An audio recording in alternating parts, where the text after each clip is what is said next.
नमस्कार. आनंदाची गुरुकिल्ली या चॅनलमध्ये तुमच्या सर्वांचे मनापासून स्वागत.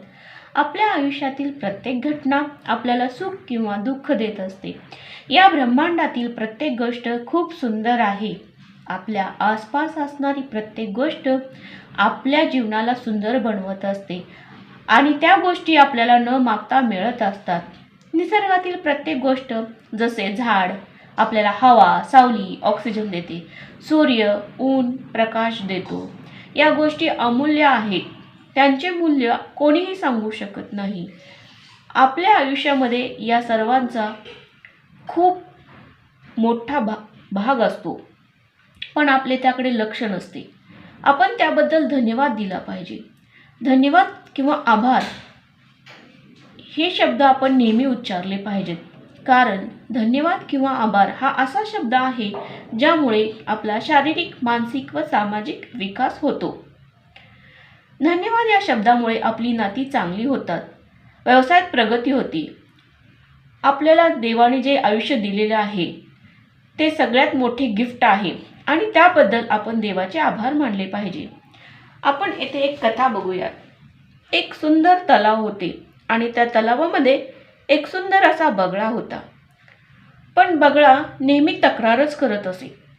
मला बगळाच का बनवलंय? माझा कलर पांढराच का आहे? माझी चोच लांबच आहे, माझे पाय लांबच आहेत, असं तो नेहमी तक्रार करत होता.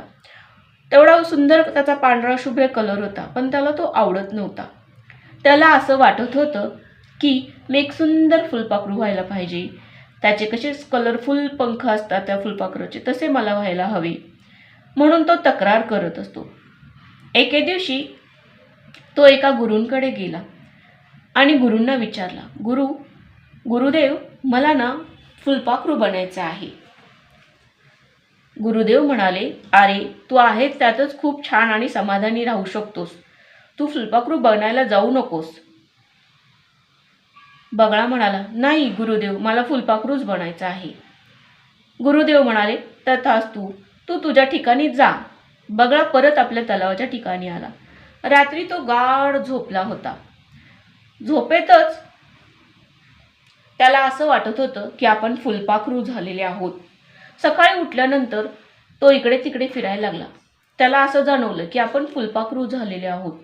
छान छान रंगीबेरंगी त्याचे फुलपाखरूचे पंख होते. त्याला ते फार मनमोहक वाटत होते. तो सगळीकडे फिरायला लागला, इकडून तिकडे सगळ्यांना दाखवायला लागला.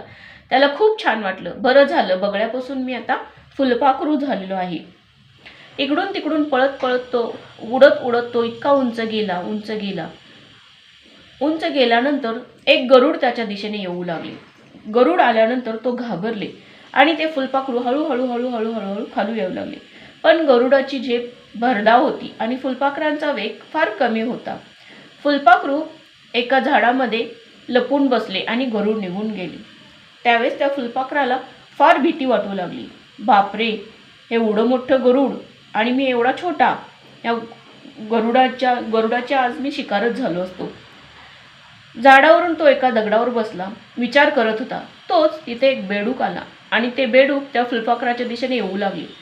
तेव्हा ते फुलपाखरू परत घाबरले आणि म्हटले, बापरे, हे फुलपाखरू काय उपयोगाचे नाही बाबा. आपण आपलं छानपैकी एक मोठ्या जंगलाचा राजा सिंह व्हायला पाहिजे होतं. आणि फुलपाखरू शांत झोपी गेले. सकाळी उठल्यानंतर त्याला जाणवलं की आपण आता फुलपाखरू नाही आहोत, तर आपण एक सिंह झालेलो आहोत. आणि मग ते जंगलातून इकडून तिकडून चालत असताना मोठ्याने डळकारी फोडत होतं. त्याला खूप छान वाटलं. बरं झालं, या फुलपाखरापेक्षा मी सिंह झालोय तेच बरं झालं. आता मला सगळेजण घाबरतील. जंगलातून सिंह फिरत असताना, इकडे तिकडे जात असताना बरेच छोटे छोटे प्राणी त्याला घाबरून पळून जात होते. त्यामुळं सिंहाला फार मजा यायला लागली. मी आता जगातला सगळ्यात शक्तिशाली प्राणी आहे. माझ्यावर कोणीही अन्याय करू शकणार नाही, असे त्याला वाटत होते. चालत असतानाच त्याचा पाय एका जाळ्यात अडकला आणि तो एका मोठ्या जाळ्यामध्ये सिंह अडकल्यानंतर तो इकडे तिकडे पाहू लागला.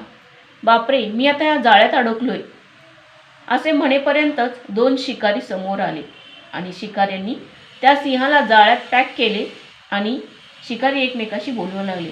आता या सिंहाची आपल्याला खूप मोठी किंमत मिळणार आहे. सिंह घाबरला, थरथर कापू लागला. बापरे, या जंगलाचा राजा असूनही मी एका पिंजऱ्यामध्ये अडकलोय. आता मला या पिंजऱ्यातून कोणीही सोडवू शकणार नाही. मी आपला बगळाच बरा होतो.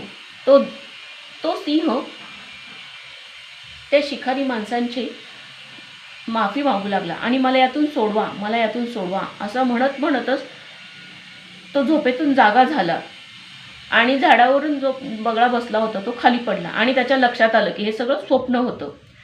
त्यावेळेस त्या बगळ्याच्या असं लक्षात आलं, आपल्याकडं जे आहे त्यातच आपण सुखी आणि आनंदी राहिलं पाहिजे. आपण विनाकारणच या सगळ्या गोष्टीचा विचार करत होतो.